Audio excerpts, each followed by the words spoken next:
Ẹ kú dédé àsìkò yìí gbogbo ibi tí ẹ ti ń gbọ́ mi ní lóko tàbí lẹ́yìn odi, ẹ jẹ́ kí a gbàdúrà. Baba ayérayé, a ṣe yín lọ́ba fún àánú ńlá ńlá tí a rí gbà àti oore ọ̀fẹ́ tí ò wọ́pọ̀ tí ẹ tún jẹ́ ká rí ọjọ́ ẹtì mìíràn nínú oṣù kẹfà. A sì gbàdúrà wípé gbogbo ohun tó jẹ́ ẹtì nínú ayé wa, nínú ilé wa, nínú iṣẹ́ wa, nínú ẹbí wa, lẹ́yìn Olúwa yóò mú kúrò. Àti wípé ọ̀rọ̀ tẹ́ ò gbọ́ lẹ́ni yóò ṣe ayé àti ọkàn wa ní rere, kò ní lòdì sí wa ní ọjọ́ ìdájọ́, nítorí tí a gbàdúrà ní orúkọ Jésù Kristi Olúwa wa. Àmín, àmín ní orúkọ Jésù. Ìwé ọ̀run ṣíṣí tí a tẹ ọwọ́ olùṣọ́ àgùntàn yín náà kọ Adéjàre Adébóyè kọ. Èní ọjọ́ ẹtì ọjọ́ 14 oṣù kẹfà. Àkòrí tí a ó gbé yẹ̀wò lénìí sọ wípé ilẹ̀ mímọ́, ilẹ̀ mímọ́. A mú àkọ́sórí wa nínú ìwé Jóṣúà orí 5 ẹsẹ̀ 15. Jóṣúà orí 5 ẹsẹ̀ 15. Olórí ogun Olúwa sì wí fún Jóṣúà pé, bọ́ sálúbàtà rẹ kúrò ní ẹsẹ̀ rẹ, nítorí pé ibi tí ìwọ gbé dúró ní ibi mímọ́ ni. Jóṣúà sì ṣe bẹ́ẹ̀.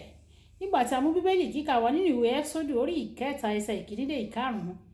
Àmú bíbélì kíkà wa nínú ìwé Ẹ́kísódù orí 3 ẹsẹ̀ 1 dé 5. Mósè sì sọ agbo ẹran Jethro bàbá aya rẹ̀, àlùfáà Mídíánì. Òun sì dá agbo ẹran náà lọ sí apá ẹ̀yìn jù. Ó sì dé Hórébù òkè Ọlọ́run. Áńgẹ́lì Olúwa sì farahàn nínú ọ̀wọ́ iná láti inú àárín ìgbẹ́.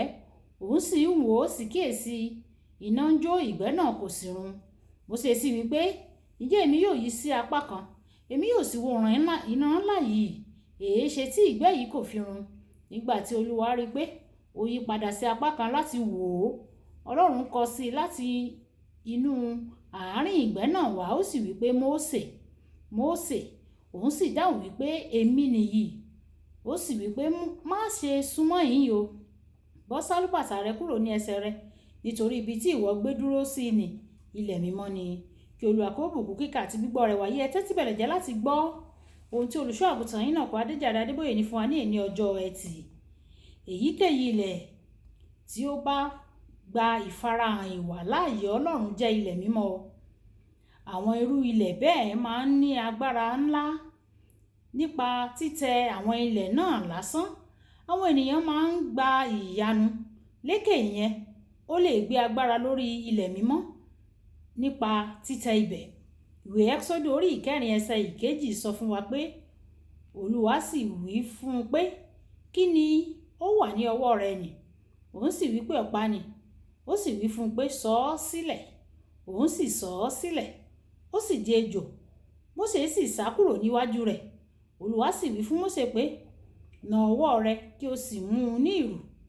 Òun sì na ọwọ́ rẹ̀, ó sì mú un, ó sì di ọ̀pá sí i ní ọwọ́. Ọlọ́run sọ fún Mósè kí ó ju ọ̀pá rẹ̀ sí ilẹ̀ mímọ́ tí ó dúró lé. Ọ̀pá náà sì di ejò.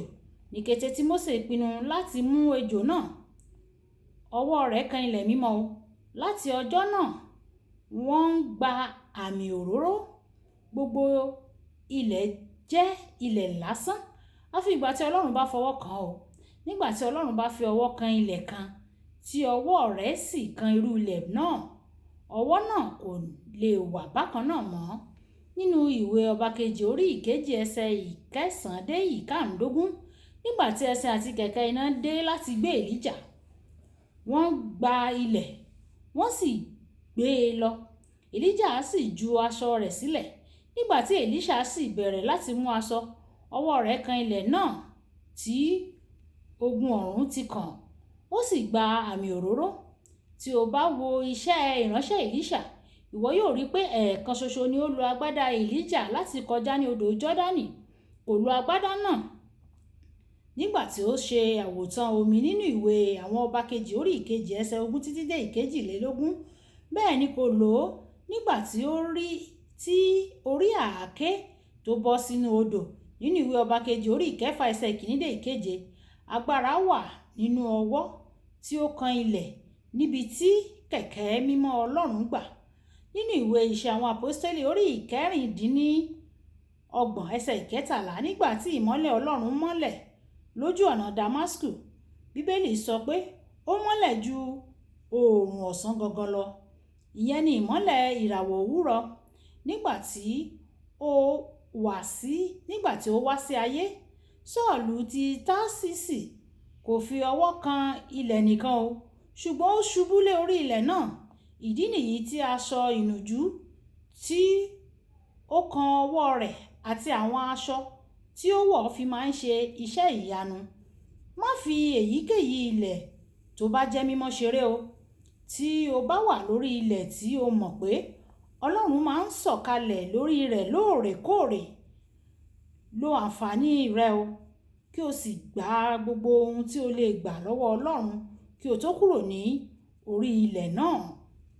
Kókó ọ̀rọ̀: ní ìgbàkúgbà tí o bá dúró lórí ilẹ̀ mímọ́, rí i dájú pé o ṣe àmúlò àǹfààní náà dáradára.